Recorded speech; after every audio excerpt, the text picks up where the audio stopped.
Hey, hello? Hello? Hello? Is everything working? Oh, not quite. Hello, Mark? Hello there. The bot thinks it's doing something, but it's only making me stronger. Okay, we'll look into that. Hey guys, how's it going? My name is Justin, Mark. and you're watching and or listening to episode 377 DangIT Prodcast. Special stream. We're not streaming it. Woo!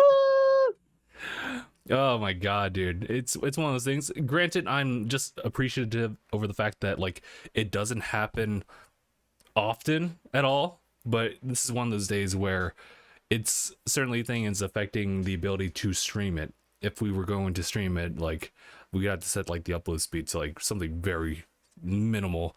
So I don't want to do that. Model. So we'll just deal with just doing like a usual recording, and then we'll just upload that as such. So it's not live this time. Not live this time. But Mark, I was gonna ask how are you doing, but I'm moreover curious like what's going on your side. Like I said, I've been testing out Yu-Gi-Oh decks for like the past hour or two, and essentially this card I'm using essentially gains 100 attack for each banished card. And this bot, the way things work with it, it has to send cards to the banished zone right now, so I just keep gaining attack. Oh, I see. Currently sitting at 4,000. I'm just like, let's keep it going. Now, is that like specifically The on bot just Yu-Gi-Oh? killed itself because I made it. Is that the browser Yu-Gi-Oh bit that you're doing? Yes. Oh, okay. Just double checking. Because aside from like that announcement like kind of way back, as far as not way back, but just like way back as far as like Master the Duel? next Master Duel is what it was called. I think the last like console game for Yu-Gi-Oh was fuck, I think I just saw it at GameStop the other like time ago, but Oh, yeah, the Legacy of the Duelist, Link yeah, Evolution. yeah. So I mean, there's that, but I also know that like in addition to I guess Pokemon trading cards as well, it's just like there's an online version of it that people can try out and use. Oh, yeah. So, but yeah. So other than that, what have you been up to, Mark? A little bit of Hades today, just kind of chilling today. Today's a sad day. That's understandable. Yeah. So it's just in remembrance of like 9/11, right? And so it's kind of an awkward like alignment of things, but you know, If as you're long not as from you keep America, you wouldn't really understand, but you could. But like for Americans, it's something. right, it's important to like remember like this day, but also at the same time, you know, just like among a lot of things that happen in history, we had to like just have that like in the back of our minds, but also just Yeah. move forward. Of course, I'm just acknowledging what today is really. Yeah. But aside from that, this past week has been pretty eventful actually, as far as like the gaming side of things. You know, Phil was actually streaming last night with WarioWare, right? It just came out I noticed that. yesterday. And I've seen WarioWare. I don't particularly have an interest in playing WarioWare, but like obviously if it was just like right there in front of me, I'd be able to play it. But it's pretty much just kind of a series of like little mini games as you progress forward. It's kind of like could we compare it with Mario Party in a way? Uh, I Maybe mean, like I've played Mario Party, and I've seen what WarioWare looks like. Maybe it's in just a certainly way. a very, very different vibe. Sure, yeah. I would also say that the pacing for WarioWare is a lot faster, and that's just to kind of, I think it just kind of adds to the goofy and slash comedy bits of like that game. But it is out, and pretty much Phil finished in one night.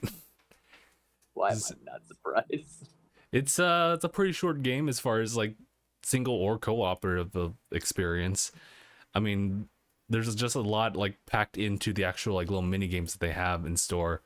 So it's just a nice fun time. So I'm trying to like think about like what else was there I want to add about the game, but um yeah, I mean like that game came out and it was Phil's last game to stream before he went on his honeymoon for a week. So Maybe making time.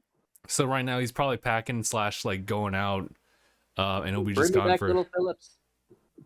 Stop, stop. We know it's gonna happen, but just don't. Little Philippe. Yes, but just like calm down. Never. No. All right, guys, it's just gonna be me for this podcast as I like hop. The moment I sense rebellion is the time that I need to like call and vote. Okay, but so yeah, I see him online, but he's probably not going to be able to like join in for the podcast. So pretty much gonna hit on all the dots that he would probably cover, which is impossible because he has like a way of just like dotting every single like video game aspect. True. And unfortunately, I just can't match up with that. Like, he's a video game boy. I'm just the Game Boy. But Still is the Game Boy. he would probably touch up on like a bunch of things that are like showing up on like limited printed like distributors, like limited run.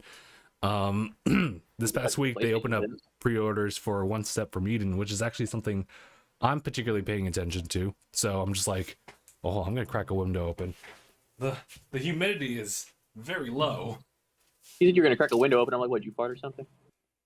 What was that? So you said you were gonna crack a window. I'm like, what? Did you fart or something? What happened? No, it's just that like when I sense that like my throat's like kind of clogging up, it's like, okay, it's just a little too dry in here. So Oxygen.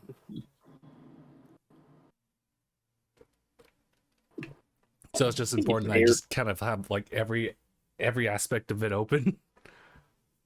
So Every aspect. every aspect of it. Well, I mean, technically speaking, if you open it just like their usual method, that's every aspect. Actually, Yeah. no, I could probably like, nah, I wouldn't want to do that. Like, of course, there's gonna be like the additional like bit for it that kind of like meshes it, which you don't want to rip open. It should be fine, but I mean, we could talk about the PlayStation event. That's something we could actually easily talk about. yeah, that's for sure. Okay, so yeah, the PlayStation thing, yeah, that's a thing. So moving on to the next topic, Phil return. Just kidding, but okay. So actually, you know what?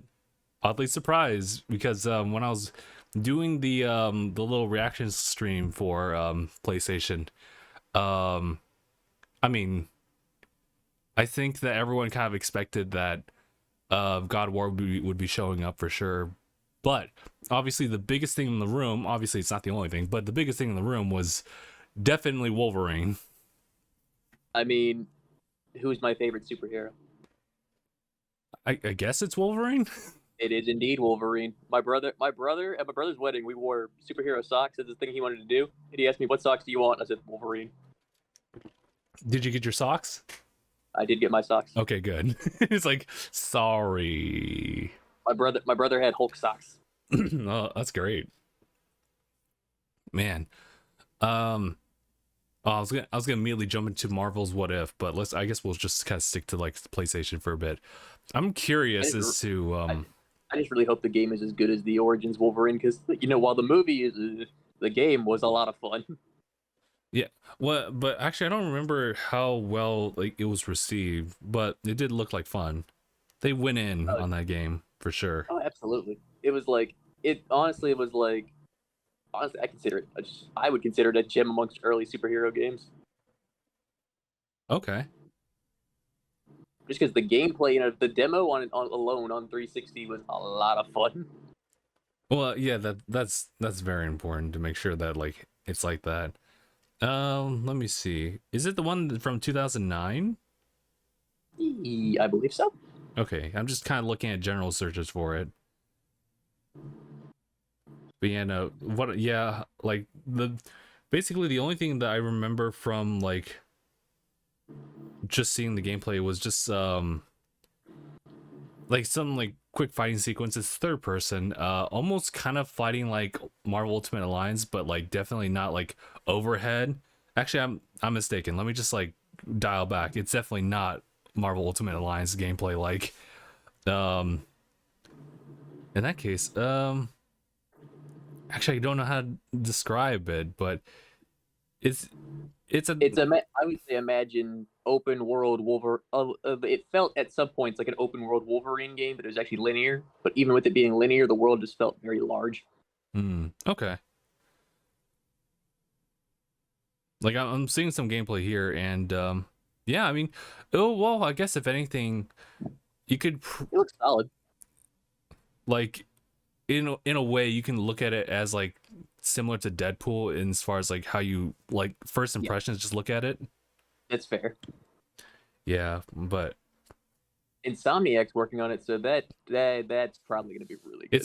it's probably gonna be good actually. They have, I mean, working handling Spider-Man now, just like you have like that level of confidence in them to deliver like a game like on that similar level, but with Wolverine though.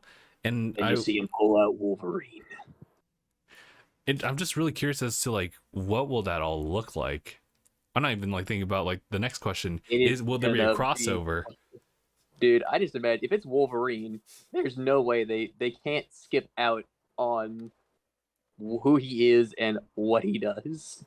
Yeah, I mean, like, me too. The combat is gonna have to be. It's gonna be rated M. It has to be. I believe that. Yeah, I mean, I believe that. I don't know With how Spider- else they could bring down the age rating for that in any other way aside from like you have to like watch out for the impalement stuff for sure. with Actually, Spider-Man, you could get away with it because he doesn't have anything like that. He's got webs and he's got fists and legs. that's true, but that doesn't necessarily mean that like the entire game is pure, right? Like, there's obviously guns. There's a bit at the final boss where it is just like a stab wound. I mean, yeah, but then you have Wolverine. What is this man known to have for weapons? For claws, right? But yeah, He's I mean got that's like claws. that is a main aspect. But I mean, like, they might be able to do a T rating. They might, but And he's also known for taking hella damage, looking messed up, and then healing. so yeah, I think it's pretty safe to assume it's going to be a rated M. If they make it T, that's gonna be really shocking, and I don't know how like that would look. But That's gonna get a lot of backlash. I mean, yeah, I guess so. But Well, yeah, because it no, feels like they're just censoring Wolverine at that point. I think that like they'll do whatever they need to do, and that should be fine. I'm thinking a little bit optimistically, like they'll probably do a good job with it. I can't imagine it right now, like because like what the Insomniac they've worked on other games, but like Ratchet and Clank is one of those. Spider-Man, as far as like the world building, that should be fine. But like, I wonder about the combat specifically. I wonder about the setting, like, because we know it's Wolverine, but when, where, like, because I mean, I personally know a lot about Wolverine's story because, All right. like I said, I really like the character. Mm-hmm. He's got a very, it's a sad backstory, but also a very interesting backstory. Mm-hmm. And like, I'm just wondering where we're gonna be at. Because we can clearly see he's got adamantium, so we at least know this is after the project where they made him into Weapon X. Yeah, I would say that like it would take place during that time, but you know, I believe that well, actually, the way that they handled like OG Spider-Man, like it's obviously a much more experienced Spider-Man in their like PlayStation inner like version of him, and so Like, they might do he's been something like Spider-Man for a that. little bit. They might touch up on a bunch of backstories through the means of like collectibles and stuff like that. How like exploration and combat like intertwine like that, I actually don't really know. He didn't look like old man Logan, at least from what we saw. So I'm thinking maybe like a middle-aged Logan. Yeah, like just definitely very experienced. So I think that should be the take, or at least the approach that they should go for. Now I think He's about very experienced. If you forget how old this man is, he's very old. Like he's really, fought in every single war. he's fought in every single world war. So since the Revolutionary War. Mm-hmm. So, you know, I know that there's another take on like, well, actually, it's kind of more similar to each other. Like, remember like Spider-Man 2, the movie, the game, and how like a very Movies similar always get games. Marvel movie like or Marvel video game for it for a different character, the Hulk actually. Where you can Um, destroy everything. the Incredible Hulk Ultimate Destruction, which actually was like an absolute blast, even though like it felt pretty much like Spider-Man 2. You just didn't web swing. I'd say, isn't the whole reason anyone got that game just smash, boom, and just destroy everything rather than do anything? Yes, absolutely. Like you see that there's a story plot, but you're like, I don't really. It's like me and Doom Eternal. It's like, what's with whatever, dude. I'm just like, Or the so story anyway, I is started literally actually blasting. like, where the story is literally a part of the main. It's a mostly single player game. It's literally the story's right there in front of you. But in Hulk, it's like that. You don't really have to go do anything in Hulk. I think you can just go around this open world and destroy shit. Yeah, like they do That's follow a why I'm plot, and honestly, it's so forgettable for a plots. I just remember that Hulk like or Dooms. there were some like side missions in Ultimate Destruction that required that you actually didn't smash until a certain point in the mission. Hulk smash later.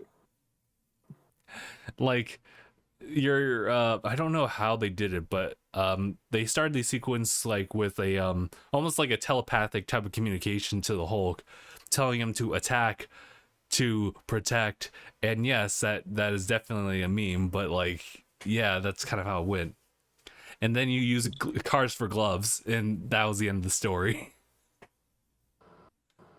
You use Man, you use buses as longboards. use buses as a longboard. That sounds like a Hulk thing to do. Mm-hmm. I remember like one of the cool things about like that game was the fact that they really did just like throw in like giant mechanized like beings to fight the Hulk, but you still like won. Well, I mean, yeah, like they're made to fight Hulk. Doesn't mean they're gonna win. They're just made to do it. Mm. But we're talking about like huge mechs.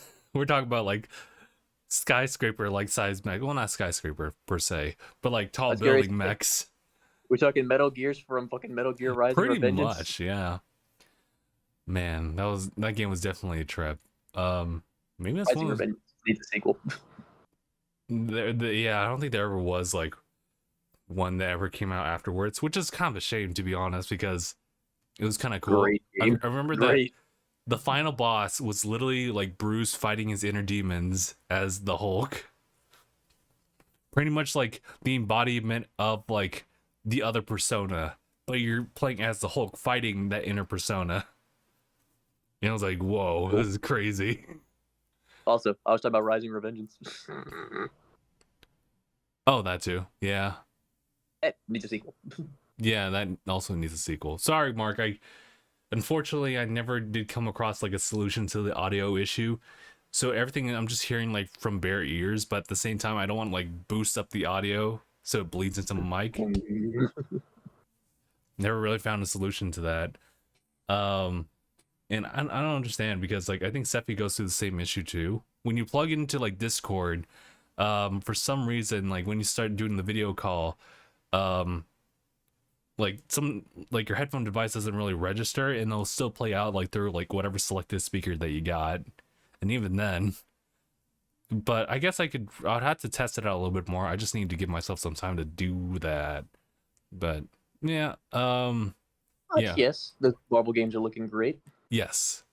So in short, I do have like a lot of like expectations. I don't want to really do that, but I do have a lot of expectations for Insomniac games because they did a really good job for both like Peter Spider-Man and Miles Morales Spider-Man. So both highly rated. mm-hmm. So Also, one more thing I want to touch on. Oh. I really want to talk about this. Old Republic Remake. Oh, the Republic Remake. Okay, yes. So, Mark, you can lead discussions on that. I am completely just green thumbed about that. Well, for those who don't know, the Old Republic Remake is, first of all, that was a surprise as fuck to me because that was originally an Xbox exclusive. So how Sony managed to do that, I was like, bro, y'all must have paid out the ass. Second of all, like, because like, was it ever an exclusive? Fuck yeah, it was an exclusive. It was an Xbox exclusive It was on the an original Xbox exclusive. And Sony found a way to just get under the rugs and be like, "Hey, I found this eons old lint. Let's do something with it. We're gonna Well, reverse because like engineer this." right, the rumor about the game, we talked about it before on one of the other podcasts. There's been a rumor about it for a while that a remake was coming. I Mhm. did not expect it to be at a PlayStation reveal. That is for sure. Yeah, that's for sure. I mean, like, I'm kind of new to the whole rumor itself, but like, the fact is that Sony's the one who is actually doing it. Although, did it say specifically? Because I don't know. Because you know It how being like made for the PlayStation 5. remake for PlayStation. Oh, I guess yeah. I guess they did say that. It could Ooh. be a timed exclusive. I don't know. We're not really sure yet. Hmm. But the basic premise of Knights of the Old Republic is it follows the character Revan. Revan is one of the most fascinating characters in Star Wars. He is very much beloved by the fandom. Okay. Very much a complex character he's been a Jedi, he's been a Sith Lord, he has walked the line, he has done it all. That okay. That is interesting because now I wonder like where is he now? Dead maybe, but like That, that's where that's do where like he where do you fought in end? the Mandalorian Wars. Oh, that's crazy actually. Like he fought in he's actually the one who actually managed to beat the Mandalorians, Nice. and that's incredible in and of itself. That's interesting because now like I have like that new knowledge of the Mandalorians, so it's like ooh. So I know that like it's already an issue of, like for the Jedi's to fight like the Mandalorians, but like that first encounter like with Ahsoka and everything like that was kind of like a ooh, this is kind of a little tight. I'm not sure if our man can do this. A little tight. But But yeah, basically he also wields a red. He wields two lightsabers, one red, one purple, all right, fair. Because and I his lightsabers sick. okay, so I guess we'll. I mean, obviously it's a remake, so we'll kind of get a retelling of everything. So yeah, I mean, I just don't remember like. I mean, what was the gameplay like for Old Republic? For Knights of the Old Republic in particular, not the Old Republic, not the MMORPG, but this was an RPG. There is another like this is Knights of the Old Republic, but there is an online MMORPG called Old Republic, which is a completely different thing. Okay, so this one's the latter, Yes, technically speaking. like Okay. this follows a set story, whereas the MMORPG is create your own character, do this, do that, Oh, and okay. both good and fun. But this is older. This Okay. game this game itself was an RPG. It was a classic kind of RPG, like Mm. back in the day where it was like I'm trying to think of what games I could compare it to because I played a little bit of it. I stopped playing it after I started playing it because I started playing it and then my dog passed away and then I just kind of Oh, didn't want to play it I because see. it's like I was playing it the last day he was with me too, so I was like, man, this fucking sucks. Mm. Like I was playing it at the last day he was with me, dude. He was right behind me as I was playing it. I was worried about him. Oh, no, I can And understand that then. yeah, that's why I stopped playing it for a bit. Like, I felt so bad for my boy. I Hmm. miss him still to this day. But the game itself, I'm trying to. I wish I'm trying to think. Oh, I know. Have you ever played a Dragon Age game? I've seen a Dragon Age game. Like the old ones for the 360? Ooh. I think like before they hopped over to Xbox One, if they ever did hop over. Like the old 360 Dragon Ages, kind of? Kind of. Okay. So it's kind of like that. Okay. I think I could see that. Yeah. And it's like, of course, you make decisions and stuff like that, light side, dark side decisions. Okay. So it's like the moral compass, different outcomes, all that kind of stuff. Hmm. Okay. Well, that's cool. I'm glad that they.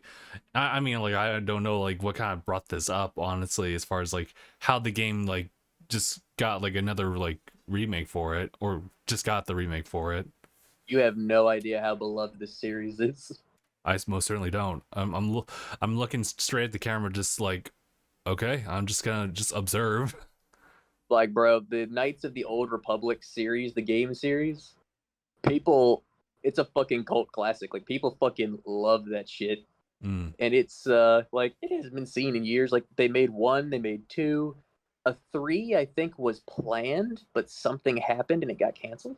Okay. And so a lot of people are really excited about this because it's been a very, very long time coming. And it's a remake. You can see it's made with modern graphics and shit. So I'm expecting something nutty. Oh yeah, I can understand it then. Um, sorry, I was thinking about like, should I change the scenes and everything like that? No, I think I'll just leave it as is. Honestly, just a side tangent. I was honestly thinking about like scenarios where like it's just like the two of us doing the podcast, and I still want to do like the cool astral effect or the neon light effect. But I wanted to figure something out like for your particular camera feed instead of just like having like the icon right there.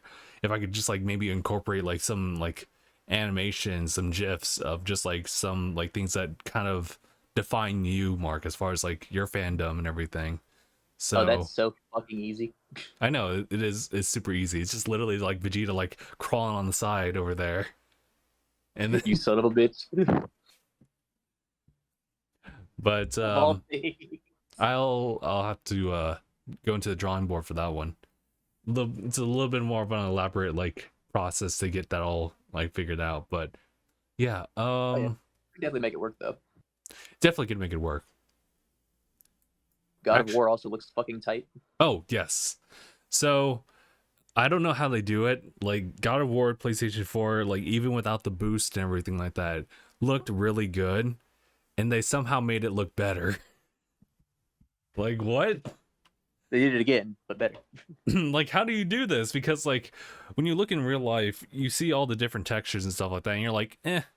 But then when video games get closer to that, you're like, oh, whoa, whoa. When they start looking photorealistic.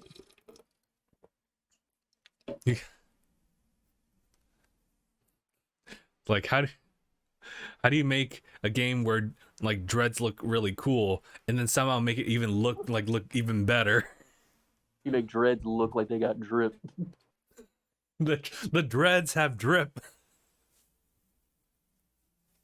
The horse's balls shrink in the cold. The dreads have drip. This is how we define games now. His ears are arms. His ears are Jesus. Holy fuck. We're talking about Geodude? We're talking about Diggersby though. I was thinking about Geodude. I was like, his ears are arms. You can kind of think about it like that. You're not wrong though. Diggersby, ears are arms. His ears are his arms are full while he slaps the shit out your mama. Jesus. He'll reach all the way in the back, like, whoa. Isn't that David's Pokemon, Diggersby? Not his Pokemon, but he gets the meme. He gets the meme very much so. I remember there's still that thumbnail of him and Diggersby flexing. I do like I remember that like from like way back. I mean, I have like the original like image, I'm sure, but like I can kind of just I can see that segmented portion of it. It was so crazy. It's beautiful. Truly a work of art. Can always count on Nolan for some good shit. Mm-hmm. Oh, but going back to God of War, so obviously God of War Ragnarok follows the story of like just like I was gonna say Thor, Kratos' involvement alongside Atreus, with pretty much like just You said about his son? Yeah, Atreus, but is it Norse Isn't he mythology? It is Norse. Isn't he Loki though? Isn't that his name?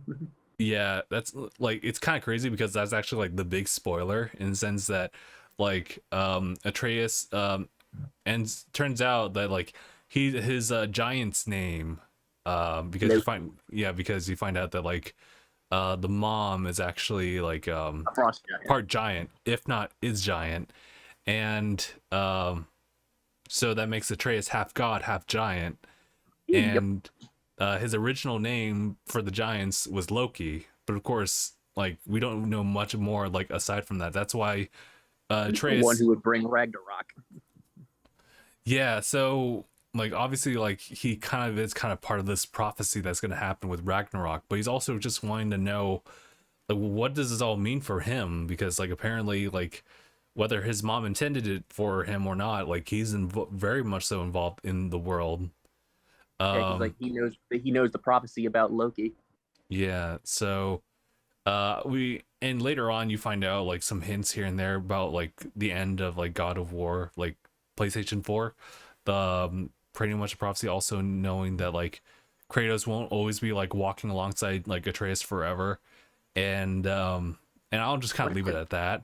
But I wonder if that means we get a spin-off game with Atreus as the main character, or if it's just going to be Kratos still. we might actually, like, depending on how this one goes out, like honestly, if it goes out the same way as Will of the Wisp, then it's gonna be very sad when there's like a God of War with like 3, but it's just Atreus. Right?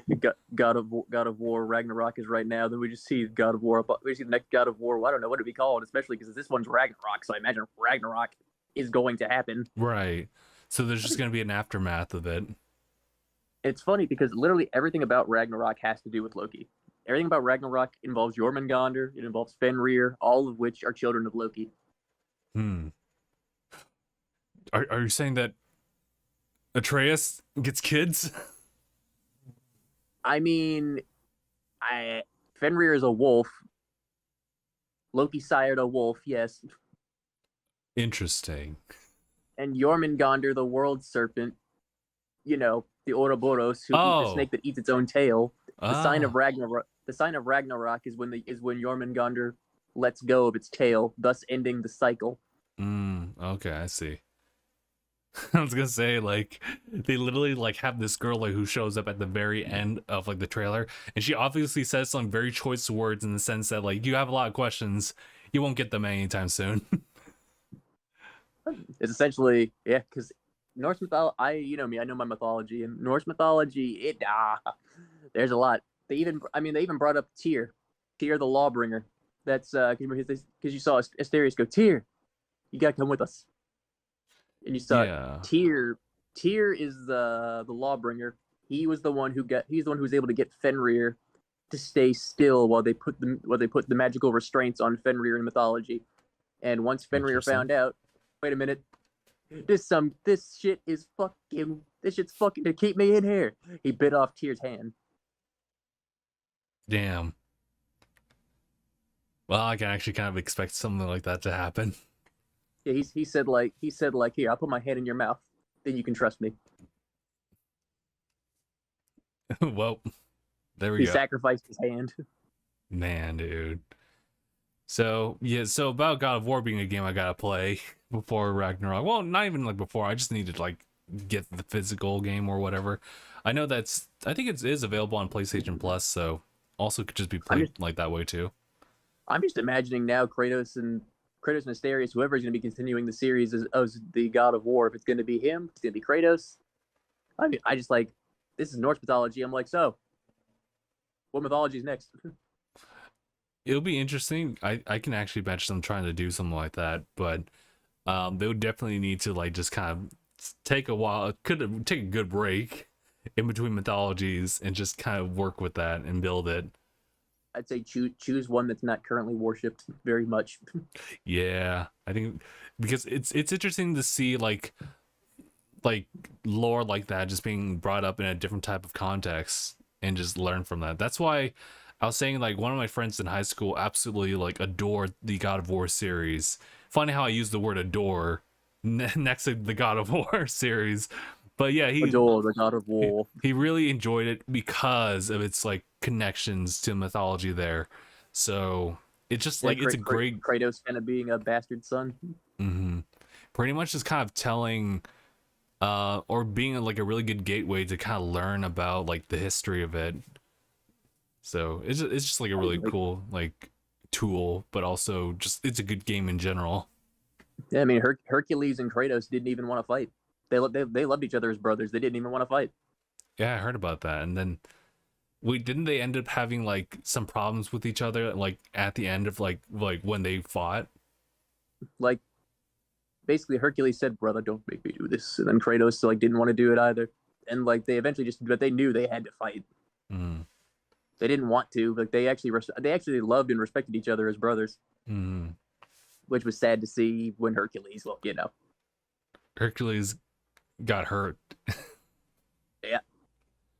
And I mean, I don't know how it is for us, because like you hear God of War and you think, oh, this must be a game about Ares.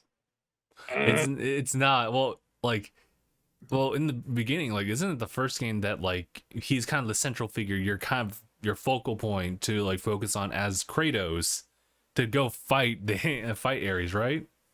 Yeah, I maybe because I haven't played through the God of War series, but I think that is. Yeah, something like that. I do kind of wish I was able to play through like the first couple of games, but they were all like kind of on PlayStation. Well, really on PlayStation. And the only accessible ones are like 3, and then, you know, because of Sony's fucking ass backwards compatibility. They don't want to do anything. They want to just kind of like back away. I mean, we saw it too. Like PlayStation 3 shops, PSP shops, we closing, and everyone's like, "Hold up. No, don't do that." Cap, do not do that. And everyone, they're like, oh okay. Okay, so we're going to rescind that. We're going to keep it. Please don't hurt me. It'd just be great if they could do that, but I mean, the console's been made, so like, I don't know if there's any way they could do that unless they made like, God forbid, like a PlayStation 2 classic. Or they just freaking do it digitally. Yeah, that's too. Like, literally would be the easiest possible solution. I guess so. I couldn't imagine how they do physical printing like for like all those like backwards like compatible games or, you know, ports for them. Probably just all be digital, honestly. But I mean, they could do a physical they could do a physical collection like the Ezio collection. Ooh, that's true. That's true. Man, dude. It's like a few different games on each disc. Yeah. Wait, did they actually do that? Not just one old disc? I think it was for one disc, but there are some games that did that, I believe. Yeah, they did that. Some games have done that where they put like, it's like the little flip thing inside. Oh, the flip thing? Oh, well, I'm used to like just the individual discs. Because that was kind of how, I believe that was how LA Noire was. There was like 3 discs. Which is crazy. But yeah. Also, Final Fantasy 13 was also like that too. But it only had 2 discs. Just Gotcha. That's so Final wild. Fantasy, nothing from 16. Oh yeah, we didn't hear anything for Final Fantasy 16. Instead, for Square, they just kind of like showed more for Forspoken, and Guardians. It looks really good. Like as far as like the exploration, just kind of the flow of movement. And I have to say this, I just couldn't believe the turn that they decided to take with this one. It's a girl who got isekai'd over to a new world. And I was like, I can't believe this. I can't believe they do this. Which reminds me, there was a clip that I saw from like Konosuba again. Which one? It's I think it's when they first met like the ghost girl, right? Or demon girl, where it's like, Kazuma, yes, can I do you a favor? Like, what's that? Can I suck it out? Of course. He just without hesitation. Of course. Absolutely. Uh-huh. What, you guys think I would just like hesitate as in suck what? Like, no, I will absolutely take it. Exactly. He just said, I don't care what it is. Yes. I was like, oh my god, dude. It's He's great. like, I don't care what it is. Yes. I know what you're thinking, and the answer is absolutely. Oh my god. I think I don't remember if I rewatched all of Konosuba. I was gonna try to do that with the English dub, but I think I may have stopped like a good portion of the way. But it'd be nice to see. I mean, I think it's already been announced, so we'll see it later. But a new season for Konosuba, so I'm looking forward to that whenever that comes out. Very excited about that. Mm-hmm. Oh, but where were we at? We were at God of War, and then we were also talking about Forspoken. We saw a lot more gameplay for Forspoken, and it does look really interesting.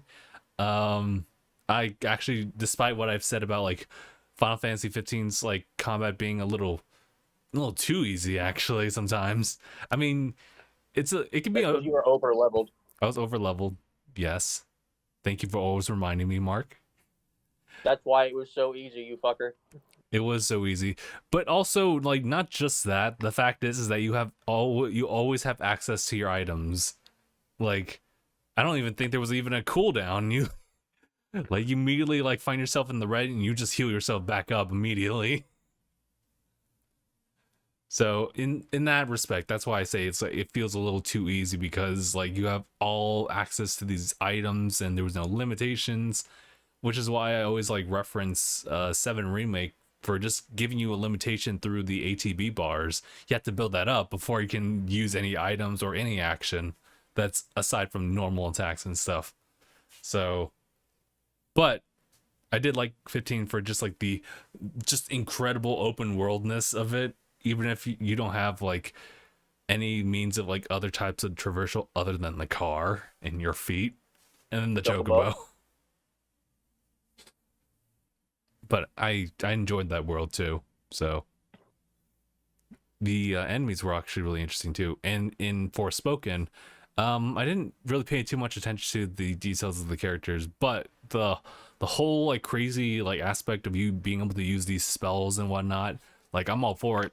Like I can shoot afar. Yeah. So That's just a mage. What was that? You're a move. Okay. I'll then think about what was the next thing that was really big. Just for clarification, I said you are a mage. I am inevitable. I am the mage. Yeah, that's kind of like just the thing that I do. And then there was Spider-Man. So they got like some people were talking about Craven. I'm gonna be dead ass honest. I don't remember who Craven is. Venom. And then there was Venom included into that one. So Venom. Okay, thank you, Eminem. Thank you. I hear you. Say Venom. But actually, I'm gonna look up Craven. I have a PC. I can actually look that up. And I should. I recognize the name. I'm pretty sure it like probably synonymous with Vulture, because I'm pretty sure that's where they're going for. Let's see. Oh, is it someone else? Craven the Hunter. Okay, different then. He's got like some different characteristics, but essentially like his original like outfit pretty much was kind of like just like kind of like fur coating and stuff like that. That's kind of like his big thing. So, but he's had like different types of appearances like throughout like Spider-Man. But okay. So yeah, he's trying to prove he's the best hunter in the world, taking down Spider-Man. This is true. Also, like, it's weird because his original like image, this is from 1967, The Amazing Spider-Man. Like his coat like is a lion's mane, including the lion itself. And it's like leopard pants. It's like it's split in half. That includes the lion's face. Mm-hmm. I was like, that's kind of all right. I'm not sure I'm not sure who you had to hire to make that design, but alrighty. He's also got leopard pants on. He also has leopard pants on. So I'm interested in seeing that approach to the character design on that, but it'll be a time that we'll look at like another time. But what was I gonna say? I was curious as to what they would do with Venom, because Venom's gonna act as like a third party. If Craven's gonna be kind of partially like one of those antagonists. Like I'm not sure about the big bad, but he is an antagonist. So I'm curious to see. Like, could we play as Venom? Because that'd be really cool. It would be. Also, Justin, did you notice? Did you Hmm. type in Craven the Hunter and then just see the thing on Google? I didn't see anything aside from just the image. Type in Craven the Hunter, and you'll see about the side about on it. Look at the abilities and tell me the first thing you see on abilities. Okay, I actually closed the window, but let me go ahead and do that. Google Craven the Hunter. About, right? And we're looking at the abilities. What do you notice? Am I going to Wikipedia? It's on the side of the Google page for me. On the side of the Google page. Oh yeah. Oh my God! I swear to God, Mark. What do you notice? Do. Okay, so for those who actually don't really get to look at this, his abilities are first Ultra Instinct, and that's all I need to say. I swear to God. Why does he have Ultra Instinct? Because he's the hunter. He's got to have the instinct. That I found that hilarious. I was like, hold up. I had to do a double take. I'm like, wait a minute. This is Ultra Instinct. He's also pretty tall. He's very big. He's 6 foot even. Oh my God, dude. Well, I don't even know. I'm speechless. I don't even know what to say about that. He's got Ultra Instinct. He's got Ultra Instinct, bro. It's over, Spider-Man. Like You can't touch him. Spider-Man has like Spidey sense, and that's cool and all, but is it like instant? But is it without thinking? Can you move your body without thinking? My God, dude, Craven is OP. too strong. Please nerf. Oh my God, but yeah, I mean, like we don't really get to see much about like Spider-Man like 2, but it is called Spider-Man 2. This Peter that we have has the Iron Spider like appendages popping out, so that's kind of cool. Dope. Fucking dope. But as far as like the plot and everything, it's still kind of unknown. I'm pretty sure they'll still use the same face as they like redid for the remastered version of Spider-Man. Pain. It is pain, but I get it. Question mark. But I don't know. It's weird. Why did they do that? Because they had to. I mean, I think we all kind of know. It's because they needed to fit like an actual because they based it off of like Yuri Lowenthal, but they needed to find, I guess, a different like actual like person for the face to do better lip syncing. From what I understand, it's just simply just to make it a little bit more realistic. But it's so weird when you establish someone else as the new Peter. So Couldn't that be solved with just? Couldn't that literally just be solved with better mocap? I mean, I wouldn't point it out, but I think there was something about his lips too. I think His lips are oddly shaped. his lips are too plump. His lips too fat, bro. How you gonna insult someone like that? Man got dick sucking lips. Excuse me. I got lips.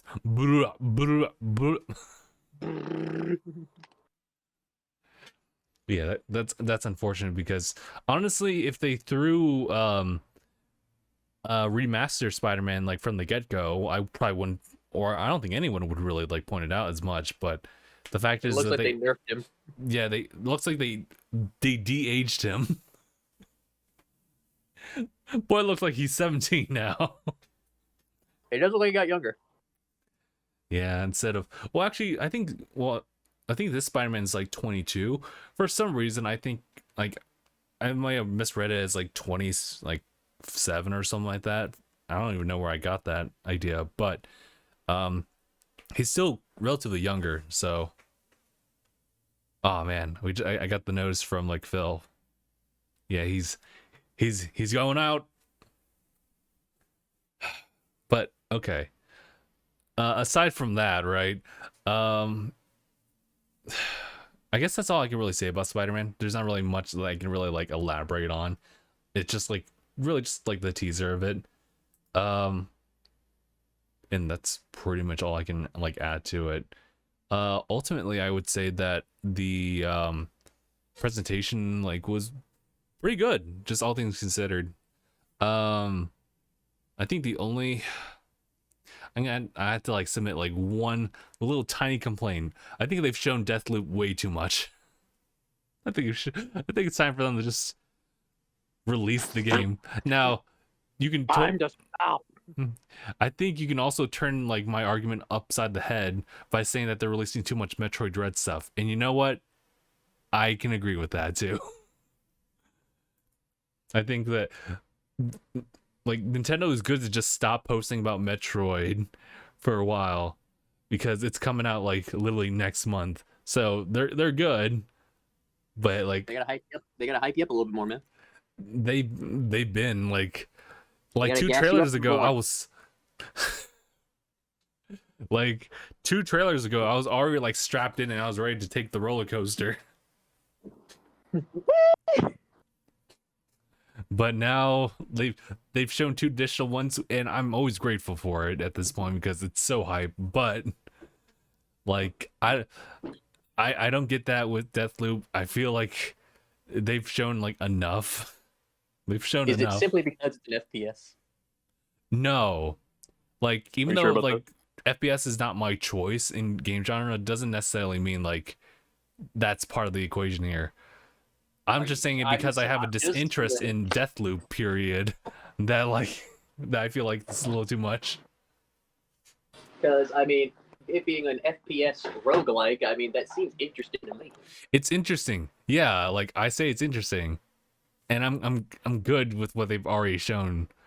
So I'm just asking them to not do that anymore. You're like we know when it's coming out. So let there be space for other like developers to put something in there too. That's why I feel personally. Well, I mean, it's like I'm just wondering, are we complaining about getting too much information? I don't think so. I think it's a mix of me not interested in the game at all, like at this point. like how can I say it? Like Mark is absolutely losing on the other side of the call. What I'm saying is that like I have the interest in the first person like roguelike, and that's kind of the end of the interest. Like I'm not really particularly like interested in the character. They throw in the whole like surprise there's like a rival like assassin and stuff like that, and she definitely knows you, and it's her specifically to the point where the protagonist is like, why is it you? Why is it you that's after me? And that's why I'm like, oh, okay. Like that's it. Like I it's hard to really like express like the level of interest. It's like it's low. Let's just say it's low, and that's it. So the like additional trailers showcasing it doesn't really do too much for me. So that's why like they put her in, and it's like, why are you the one that's hunting me? Who are you? Next thing you know, you're like, that's certainly a mystery, all right? And moving on. I mean that's kind of like a trope for a lot of video games. How impactful it lands just depends on the person. But yeah, it's one of the things where it's like I've seen that before. All right. It's kind of the same. Like, I mean, like I got interested in before, but if you were to show me like a Fire Emblem trailer, right? And I'd be like, oh shit, a new Fire Emblem trailer. But it does the same trope as they did with Awakening, where it's like, oh, daughter from the future. I'm like, oh, okay, it's this one. It's like, all right, I've seen that before. But yet, no, like with Deathloop, it's just that, like, what would you say exactly? Like, what about it exactly would you say is like the least interesting part about it? It's hard to say. For Deathloop, so much of it is not interesting that it's hard to choose. You're not 100% wrong on that. like I'm just not like that interested. Like I'll say like, oh, that's interesting, but it's like deep down, it's like I personally won't pick it up. But I can see how other people could be like intrigued by this one because it's not like. Well, actually, there was no. All right, never mind. Scratch that. I didn't really have much to add on that one. So yeah, it's not doing it for me. It's kind of like I would say like if you show me like a little bit too much of Forspoken, for example, I'd probably be turned off by it actually if I look like more into it because like right now it's just like, oh, this is kind of interesting. And that's kind of like where like that's kind of where I'm at. And I don't really need to see anything else unless you're showing like actual gameplay, like where I see like a HUD and stuff like that, and you're just kind of showing like what it's gonna be like to play it. But like back to back, like I guess cinematic type of like trailers, and I'll be like, okay, I've seen enough. But didn't Deathloop actually show gameplay? It did show gameplay, but I don't know. I think it really is just like it's that game specifically that I'm like particular on. So that I don't know how to explain it. It's just like a subconscious like I'm good. I'm good. It's like with Metroid Dread. Like we've seen some gameplay and we've seen some cinematic, but I mean it's like, would you say if they showed too much gameplay or like one too many cinematics, would that ruin Dread for you? I don't say ruin, but it would be like, okay, you're sharing enough. I think there's a limit for me. If I'm excited for a game, the more information, the better.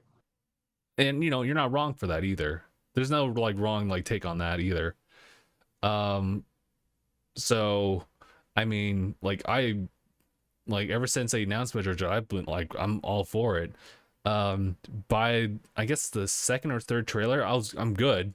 And then they're starting to share like a little bit more, and like I get that. Like the overview trailer that they just released is like, okay, that's just kind of like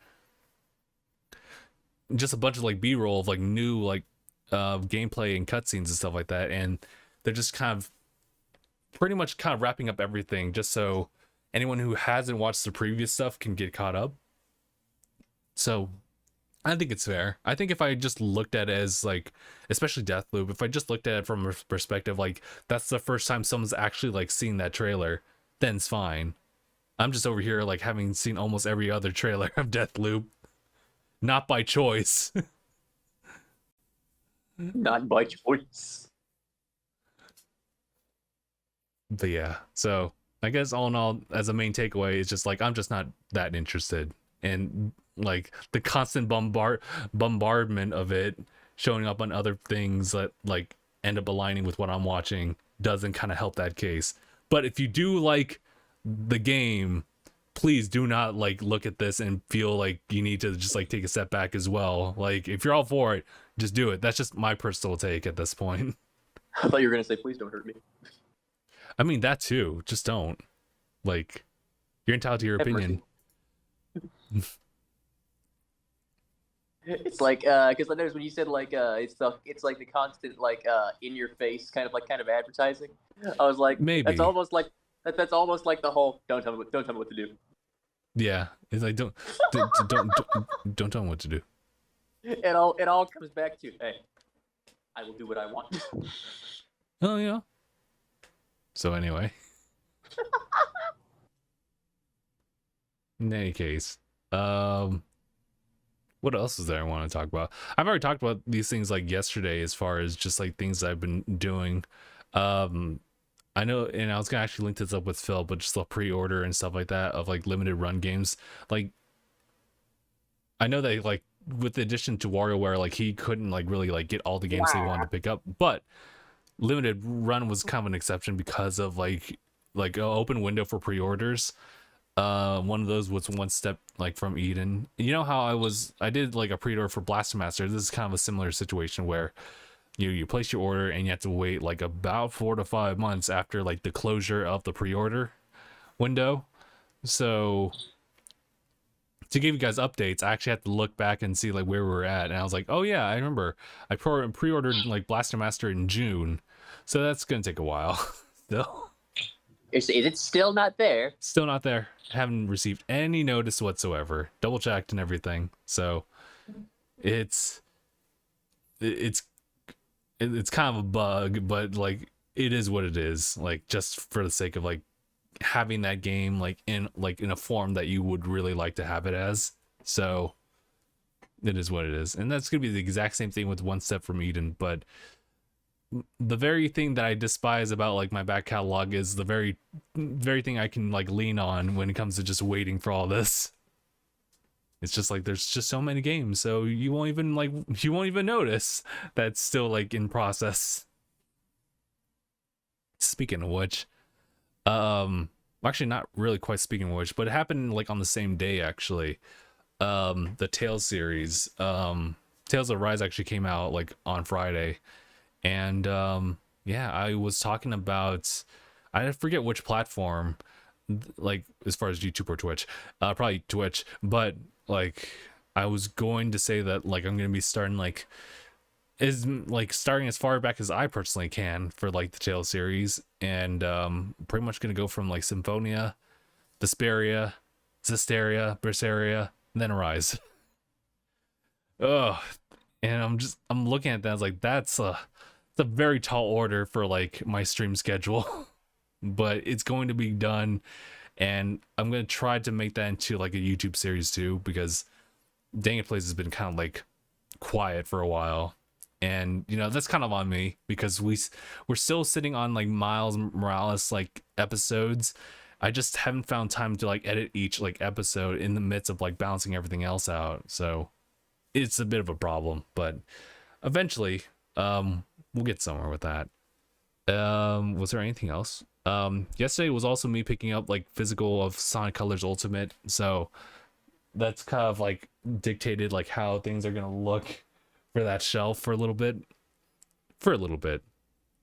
And also I've just been making progress like off camera with Doom Eternal, and I already talked about how my soul's been sucked with the whole utilizing the not the pro controller, the Elite Series 2 with that game. Yeah.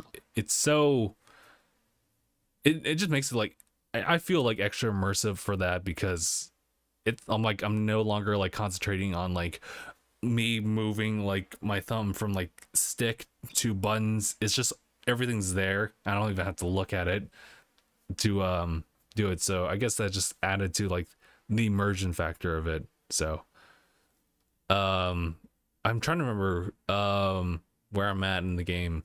Pretty much it looks like I'm gonna be near the end of the game. I have to like go procure like this crucible that's like from the Doomslayer himself, and so I'm on that level. I fought the big dude with the shield and everything, and that dude's a pain in the fucking ass. It was.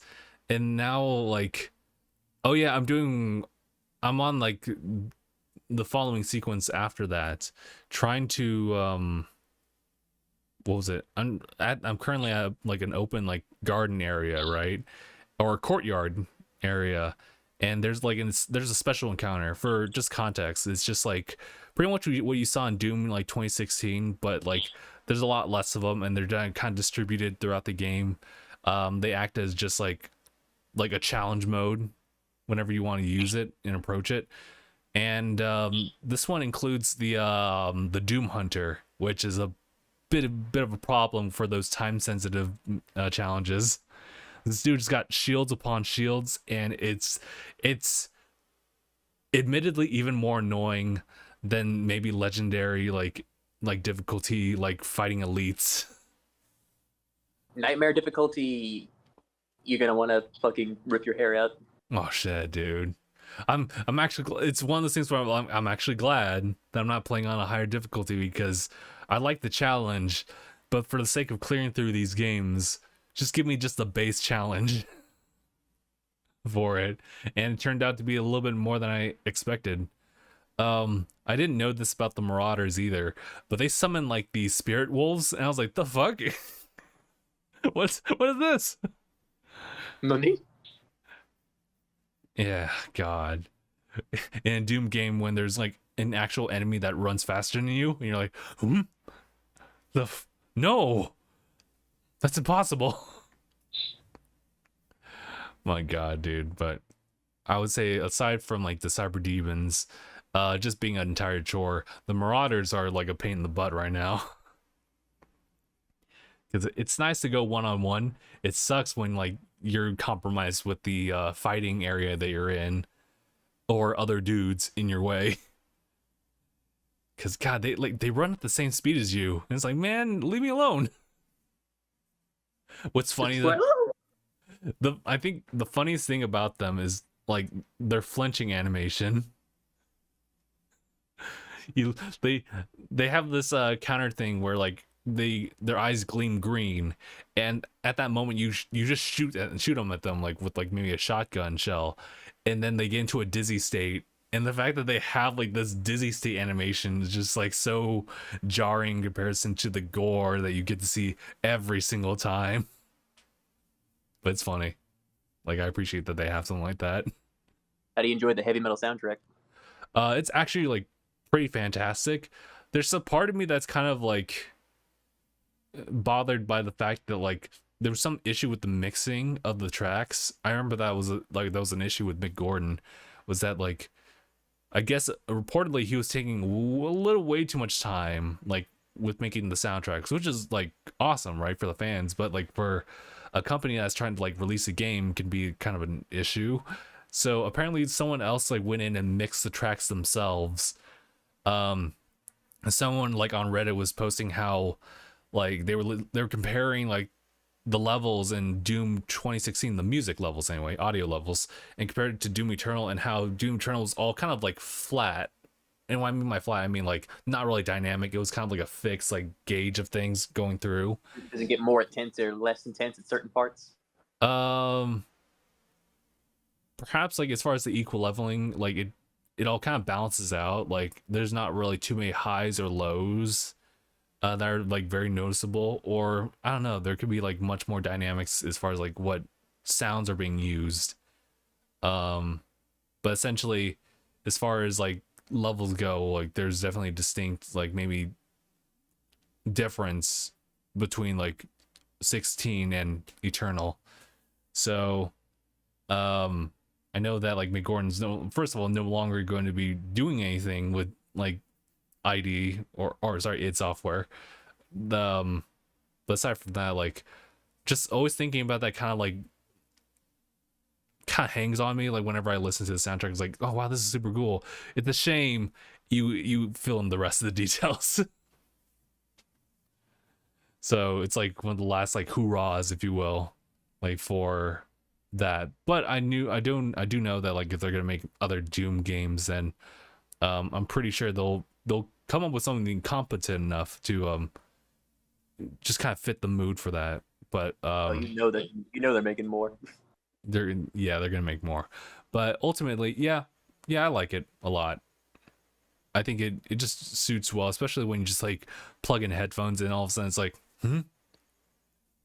because a lot of that stuff is like dynamically changing too. You'll have like areas where you like it's very quiet, but it's also like ever present. And then of course like you'll know like the cue for when you have to fight like everyone in the room. So I mean you'll probably still do that anyway regardless, but it's a nice cue. I just kind of like the direction for all that. But yeah, so I'm getting closer to the end of the series, and I was talking about how like, you know, it's kind of a shame that I didn't actually like do like a let's play or even just stream it. I just kind of like sat down, just like allocated to like my off time gaming. But I guess it kind of worked out in that way because we kind of had a whole thing about like Smegdorf and everything with Fallout crossover with Doom and everything like that. We had our own like headcanon of how things played out, but Doom Eternal absolutely shuts that down because they established their actual own story to it. So, which now that I'm at the end of the game, I know I've kind of like talked, I wouldn't say talk dirty, right, or talk down to like the story for Doom Eternal in the sense that like I thought of it as not really necessary or like very jarring in comparison to 2016, just simply the shift over. But now that I've kind of gotten over that point, like I'm further in, and they're showing a little bit more lore further back as far as Doom guy's relationship, like with the Sentinels and everything like that. And I was like, okay, oh no, you know what, this makes sense. Like I can always make sense of this. So now I'm just kind of okay with it now. But I just kind of liked the change in environments for sure in this game versus the other one. Everything was on Mars or was in like the facility, or the facility on Mars. And then later on, it was actually hell itself. But yep, the literal place. But the environments here are like different. Like obviously, you go into like the Arctic. You do eventually go to Mars, and then eventually go to hell, and then more facilities. So I guess the additional Arctic area. Nice. Who would have thought? But is it slippery? Yeah. Wait, what was that? Is it slippery? No, actually, it's actually pretty good. Oh, can you imagine ice fit? Oh my god, that would not be great. I personally would not. Challenge footing. He's got sure footing, but like everybody slips. But slide on this roll. No, they did a good job on the ice level, so it's not like it's not a gimmick. It's just a place. Slide on the soap. Battlefield 2042. Slide on the. Oh my god, just that giant tank like vehicle just sliding on ice. There was some that somehow like brought me so much joy and anticipation, like for like Battlefield of all things. I was like, oh my god, I gotta play on this map. Oh, absolutely. I mean, those vehicles are meant to go on ice.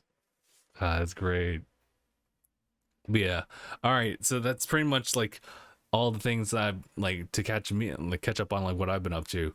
Oh, I guess except for like the whole Marvel thing, because I left this as the last thing to talk about. It was Marvel's What If. I know that Anaya's been like asking to, like if we've been like catching up on that, and I finally sat down to watch this because it's a special episode. I mean, each episode's kind of special in their own way. It's a different take on like what different universes deal with what. Last time, what if? Yeah, it is the what if. So we already know that episode 1 is just like what happens if oh shit, why do I forget her name already? As you can probably tell, I'm really bad with names, but it's probably Peggy. So like what happens if she decided to stay in the room while Steve was about to get the serum? It's kind of weird how it changed the way it did, but you know what, it's just animated and it's just a what if scenario, so I'm okay with it. The episode 2 was actually like one of the more interesting ones, in the sense that like what if T'Challa was actually the one who became Star-Lord. Turns out he was actually going to be the most interesting and probably the greatest Star-Lord to exist. But it's weird when you see it like that, because you think about like our main like timeline, you're like, damn dude, if we just had T'Challa as Star-Lord, everything would have been great. How dare you? Quill is a decent man. Quill is a decent man, but like in just raw comparison, I feel like I'm talking like Drax, where it's like, Peter, you are just human, you are a guy, this is a man. This is a man. Oh my god, Drax. But yeah, no, Quill's a really good character. I think that I really want to see like what he'll be doing in what was it, Guardians 3. So especially with Thor. I'm kind of roped into all of that too. Yeah, it's Guardians of the Galaxy. You do realize this is my ship. I know, oh no. Swipes it back. It's great. Oh, it's yours. I know, it's secretly mine. You should fight each other for the honor of leadership. Rex? No. No, it's not necessary. We all know who's in charge. It's me, right?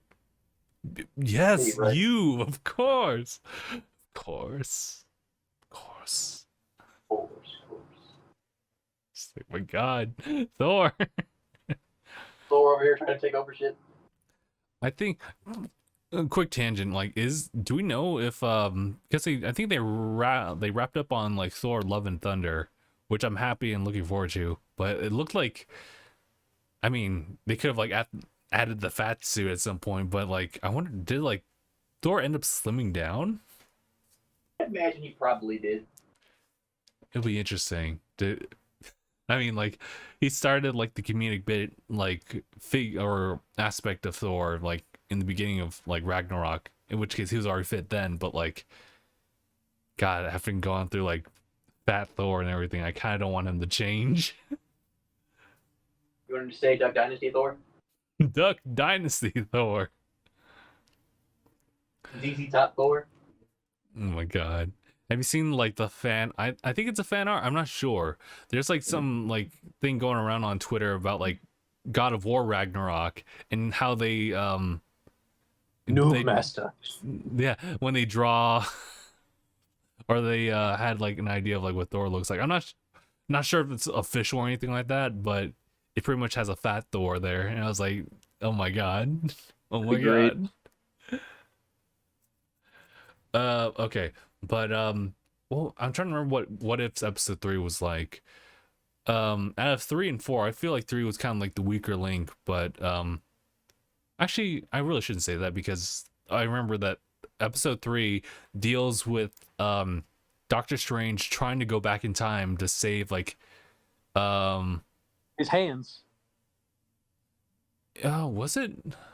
No. No. Oh, right. It was his particular love interest like died like in that universe in the car accident.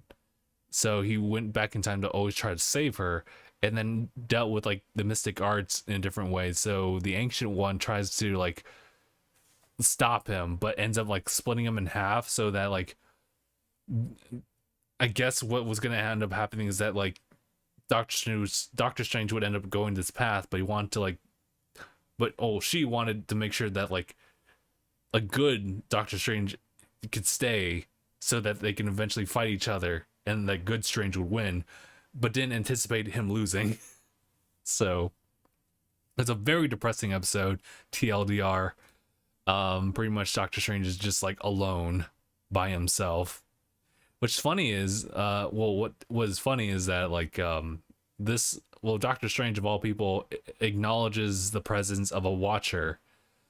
So at the end, it was one of those things where it's like, I'm sorry, I could have like changed everything, just change everything back to where it was. And Watcher's like, nope, you did this to yourself, and just like walks away to wherever he decides to walk away.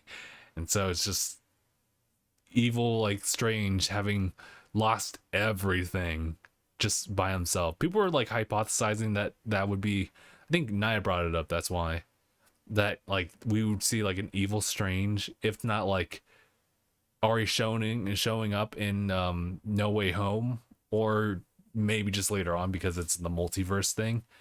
But it is an interesting episode of like the most admittedly well-grounded like superhero who could do the most damage like to the universe like right now actually lose it. But I think that episode 4 was the most interesting because it dealt with zombies.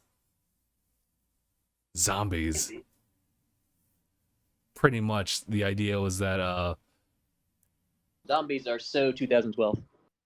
But no, this is like a take as if like how would this come about, because like there's no way to make a zombie, but they use the quantum realm to explain that.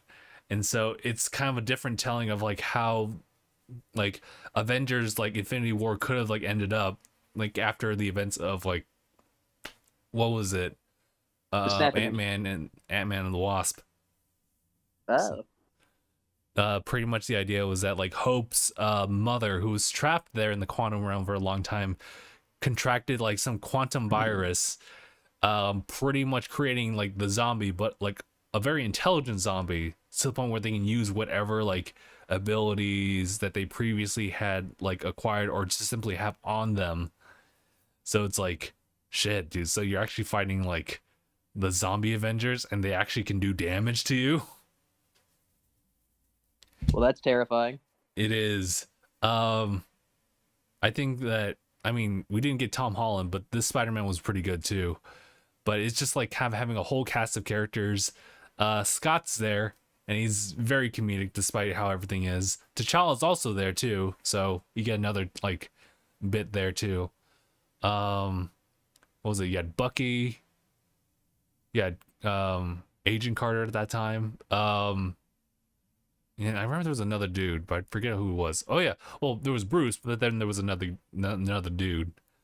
Because it all starts with Bruce like having fought Thanos as Hulk, being sent to Earth, and literally there's no one there.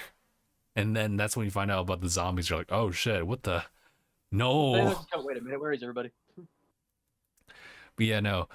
And the episode kind of leaves at a cliffhanger, and I don't think they'll like carry on because it just literally cuts to, spoiler alert, like a zombie Thanos, and you're like, ah shit, and he's got all the stones, bruh. Literally, only the change is Thanos is a zombie. Well, no, because you literally lost all the other Avengers except for like a select few. So it's like, oh, so it kind of comes off as like, oh, they're super screwed now. Like, there's hope, because the moral of the story is that like no matter what the circumstances of these different universes, our heroes will always hang on to like some level of hope no matter like what happens. And so that's kind of where they leave it on. But like what they actually end up having to fight still, despite everything, it's a bit of a problem. I'll give shout outs though to that episode with the cape, like Doctor Strange's cape, because it's still very much so a sentient character. So I really enjoy. Yeah, I just really enjoy what it does.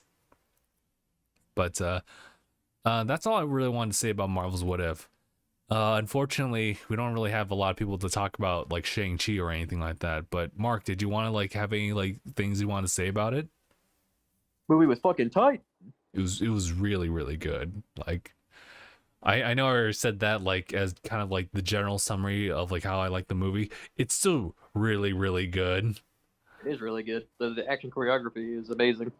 It was just like, how do you even top that? Like, sheesh, dude. It was so good. Honestly, the ending fight felt like an anime. It really did. And it was actually a good one. And it's like that's why when I saw like the director was influenced by Dragon Ball, I was like, well, that makes sense to why the ending fight seemed like an anime.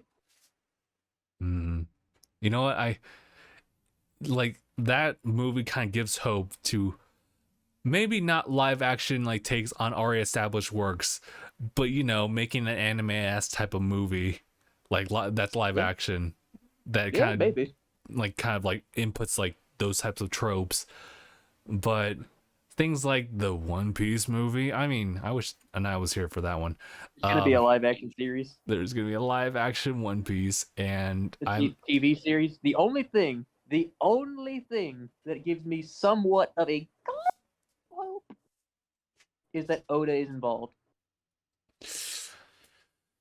Listen, I don't know if we can fully rely on that aspect of it, because Oda's Oda, but you know, sometimes like even the involvement like of the creator sometimes doesn't cut it. I can't give you exact like references to that. I just remember like because sometimes every single live action that's been shit hasn't had the creator. Because like it depends, because there's a bunch of compromises here and there that we don't even know about. I mean, going to Dragon Ball, and that's where I'm going to leave it at, because you already know. Toriyama was not involved in that at all. All right. Well, in that case, the case continues then. Because the creator's actually involved in this one. I mean, I'm. It's one of those things where I look at it as like you should definitely just have low expectations, just so you don't like. I am not going into it with high expectations. I'm just saying that. Right. Like something's gonna happen. Something's gonna happen, and you're just gonna witness it. Witness me. The only thing where I'm like, it's like a 25% chance of it maybe being okay is because Oda is involved. I don't even know if 20, well, 25 maybe. Actually, I think I can go behind that. 25%. It'll be successful. Maybe. Because Oda had a list of conditions. Hmm. One of them was it has to be faithful to the source material. Has to be faithful to the source material. Well, we'll see. We're also dealing with the stretchy boys, so I mean, we'll see how that plays out. I mean, it could definitely be done. The problem is what kind of CG they're going to use. Because there's good-looking CG, and then there's the CG we get in some live-action anime where it's like, ew. Well, I only hope that like if we see Luffy do like whatever move he does, I don't want to just feel gross like how I like saw like that one bit from like Harry Potter Goblet of Fire where they literally just like gave this man no bones in his arm and it just like flipped. It just like flopped. And everyone in the theater was like it'd probably be like rubber. Probably, but everyone in that theater was like, uh. But you remember that specifically? Everyone was like, ugh. Yeah, it was kind of gross. Just to like look at it, it's like, oh god, look what happened to that arm, dude. His arm's fucked. Yeah, it might do well. We'll see. I mean, like, I've heard different things, but like, cause I saw the Bleach live action. The Bleach live action, it wasn't great. It wasn't terrible. It was alright.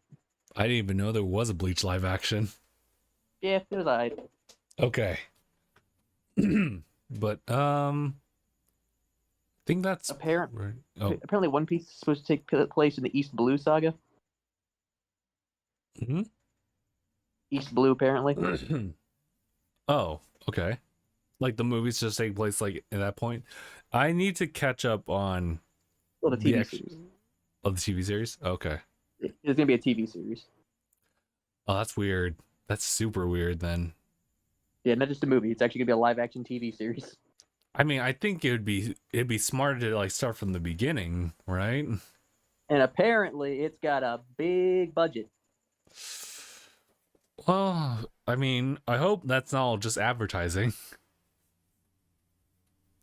I mean, it depends on where the team decides to put the money. I know, right? It's like we actually just wanted to like overfeed our staff, so we put it all into food. Just like Luffy would have wanted. Just Luffy would have wanted. I don't know. It'll be interesting to see that. Was there anything else I want to add? I think no, that's pretty much it. Oh wait. What'd you think about? And there's not really much to elaborate on when it comes to the post credits, but the post credits for Shang-Chi. Oh, interesting. For sure, interesting. I kind of like it just being a recruitment, like reintroduction to the Avengers, or at least what is now the Avengers. So it's gonna be nice to see some recurring characters. I know that like Wong's been he's just been there for us now. The Hotel California. They went and had karaoke with him. With Wong. Wong just like, Hotel California. Just like, oh my god. And also like him with the Abomination. They actually brought in Abomination. No, well, whether it is like the Abomination or just something else, like he's just friends with it. I know, he's the coach. He is the coach. So funny. And the entire like underground fight was all Wong. It was completely like set up by like Shang-Chi's sister. So it's all her underground fight club.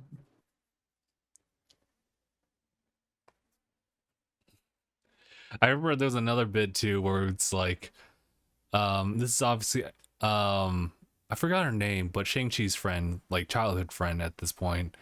Well, not childhood. Oh. Wait, was that the name?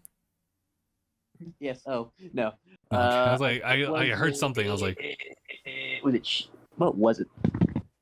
Was it? It might have been Kelly. Or oh yeah, it was like Katie or Cat. Cat. I knew it started with a K. I know it started with a K and ended with a Y. Right. I think it's Katie. Katie, it is Katie. Okay, cool.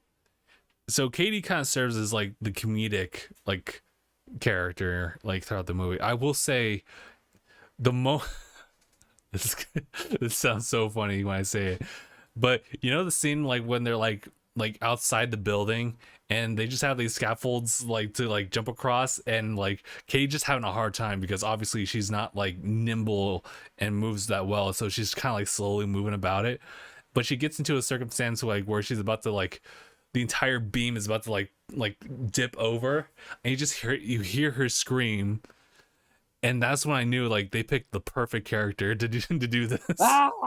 There was something so funny about her scream that was both like honest but so funny to hear from an outside perspective. She was like, "Oh,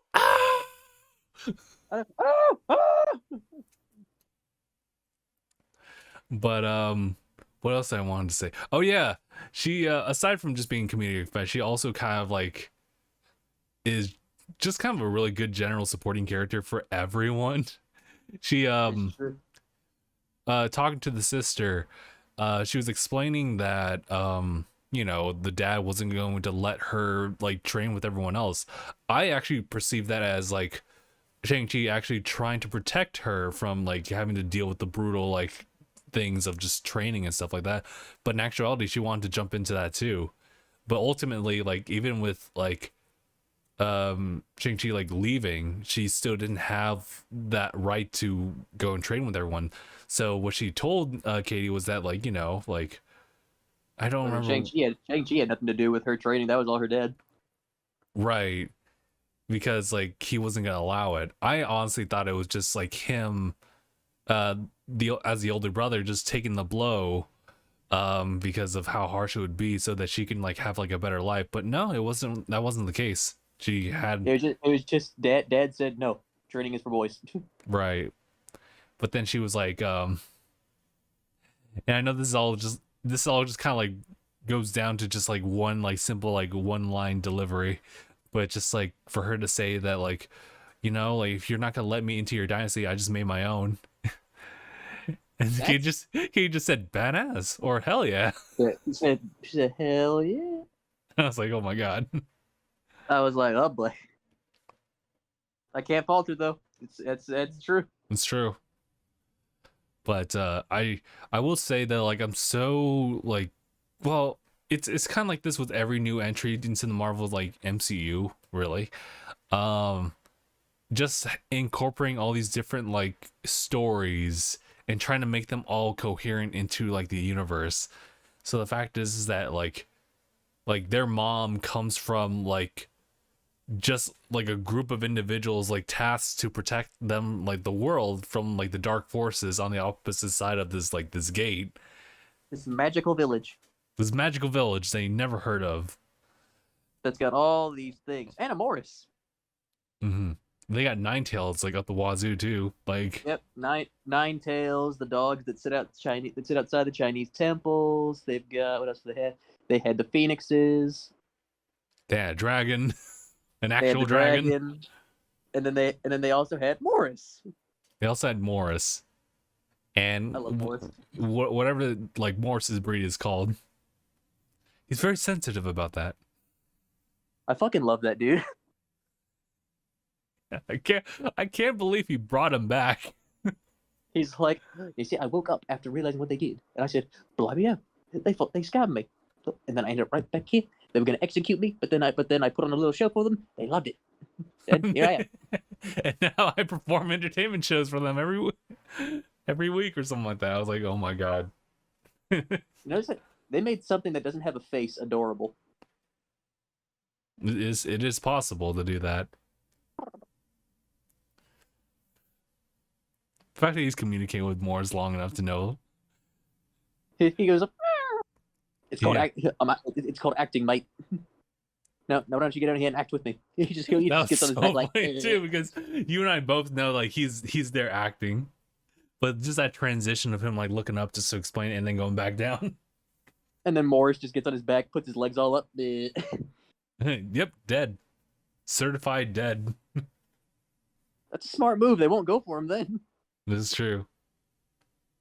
But it's interesting, like when you're like these dark creatures that like are meant to suck the life out of you. Quite literally. It's like how do they sense that if you play dead? Because they might just see your body and think it's just like if you're up moving around, they're like, oh, they have life. Oh, okay. You know, if they're just looking at it, then it's like okay. But if you're if you're just sitting there, like just like a not moving at all, they're like, huh, must have already taken care of that one. Okay. Also, one last thing to talk about. The fact is that what it comes off as is like Marvel finally threw away like their deal with like Audi, so they can have it with Mercedes Benz. The Mercedes Benz. I swear. To God. It's just so funny to just kind of like point those things out and just see how like that kind of evolved. It's kind of like The Walking Dead being sponsored by Hyundai. Right. So just a very nice like bright green like man just going all over the place. My God, just that kind of stuff is just always so funny to me. But all right, I think that's actually everything now. So I think we're good to go here for the podcast. Was there anything you wanted to add, Mark? I know that. Oh yeah, that's right. We got D&D, bruh. Yep, going to Vietnamese with the girlfriend, then coming back, and I should be ready to go. Oh, okay. In that case, I'll go ahead. I won't hold you for that, so you can just like go ahead and do that. But like you and me, Mark, we'll be talking a bit later. But we'll go ahead and end the podcast here. But yeah. All right. Thank you guys so much for watching or listening to this episode of DangIT Prodcast. This is episode 377. My name is Justin. Mark. And thanks for watching. #bye, everyone. That yeah.